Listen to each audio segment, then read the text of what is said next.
Minecraft गांव में सूरज चमक रहा था। पेड़ों पर चिड़ियां चहचहा रही थीं। स्टीव ने जम्हाई ली और उठ गया। वह एक नए दिन के लिए तैयार था। उसकी दोस्त एलेक्स पहले से ही जाग चुकी थी। वह अपने गेहूं के खेत में काम कर रही थी और एक प्यारा सा गाना गुनगुना रही थी। गुड मॉर्निंग, सोते रहो। स्टीव मुस्कुराया। उसे गांव में रहना बहुत पसंद था। यह शांत और सुकून भरा था। वह और एलेक्स अपने दिन खेती, इमारतें बनाने और नई जगहें खोजने में बिताते थे। जिंदगी अच्छी थी।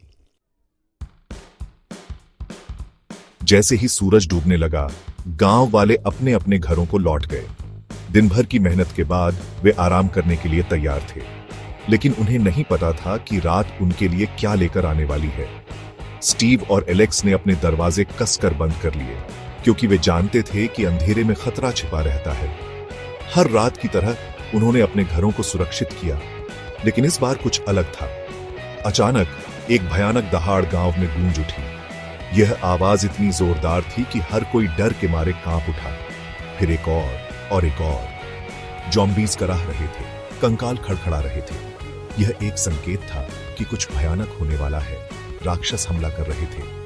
वे गांव की ओर बढ़ रहे थे और उनके इरादे खतरनाक थे। स्टीव ने अपनी तलवार उठाई और एलेक्स की ओर देखा। स्टीव ने अपनी लोहे की तलवार उठाई। वह जानता था कि यह लड़ाई आसान नहीं होगी। एलेक्स ने अपना जादुई धनुष और तीरों से भरा हुआ तरकश बांध लिया। वह भी तैयार थी, क्योंकि उन्हें मिलकर इस खतरे का सामना करना था।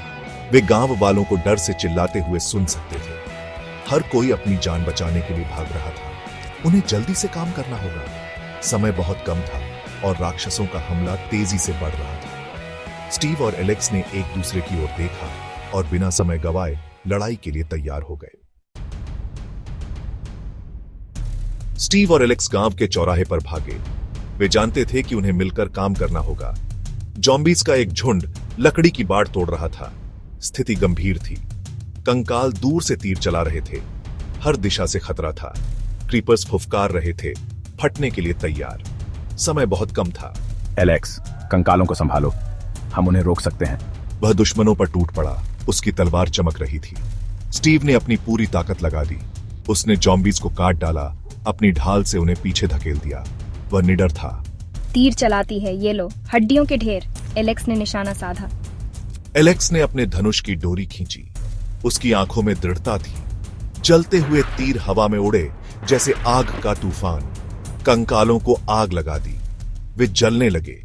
वह जानती थी कि वह अपनी रक्षा के लिए हमेशा स्टीव पर भरोसा कर सकती है। दोनों ने मिलकर दुश्मनों का सामना किया। स्टीव और एलेक्स बहादुरी से लड़े, लेकिन राक्षस आते ही रहे। उन्हें एक नई योजना की जरूरत थी। एलेक्स, मुझे और रोशनी चाहिए, स्टीव चिल्लाया, एक ज़ॉम्बी के हमले को रोकते हुए। एलेक्स ने जल्दी से जमीन पर मशालें रख दी, जिससे अंधेरा दूर हो गया। राक्षसों को रोशनी से नफरत थी। वे फुफकारे और गुर्राए, लेकिन वे पास नहीं आ सके। राक्षसों को दूर रखने के साथ स्टीव और एलेक्स ने उन्हें एक एक करके खत्म कर दिया। जल्द ही केवल मशालों की चिटचिटाहट और उनकी अपनी राहत भरी सांसें सुनाई दे रही थीं।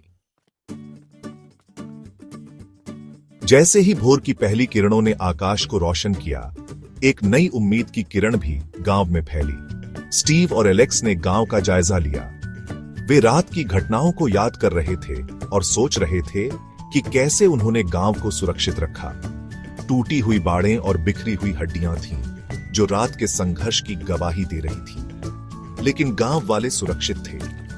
वे रात की भयावहता से बच गए थे और अब एक नई सुबह का स्वागत कर रहे थे। धन्यवाद स्टीव और एलेक्स, आपने हमें बचा लिया। आपकी बहादुरी और समझदारी के बिना हम ये नहीं कर पाते। आपके बिना हम ये नहीं कर सकते थे। आपने हमें एक नई जिंदगी दी है। आभारी गांव वाले अपने घरों से बाहर निकले और उन्होंने स्टीव और एलेक्स को दिल से धन्यवाद दिया। स्टीव और एलेक्स को धन्यवाद दिया। उन्होंने उन्हें रोटी और फूल भेंट किए, जो उनके आभार का प्रतीक थे। उन्होंने एक साथ अंधेरे का सामना किया था और विजयी हुए थे। यह उनकी एकता और साहस का परिणाम था। उस दिन से गांव वालों ने अपने घर को सुरक्षित बनाने के लिए मिलकर काम किया और उन्होंने अपने गांव को एक किले में बदल दिया। मजबूत दीवारें और तेज रोशनी बनाई। अब उनका गांव पहले से कहीं अधिक सुरक्षित था। उन्होंने सीखा था कि खतरे का सामना करते हुए भी एकजुटता और साहस से किसी भी बाधा को पार किया जा सकता है। साहस और टीम वर्क किसी भी बाधा को पार कर सकते हैं। यह उनके लिए एक महत्वपूर्ण सबक था जो उन्हें हमेशा याद रहेगा।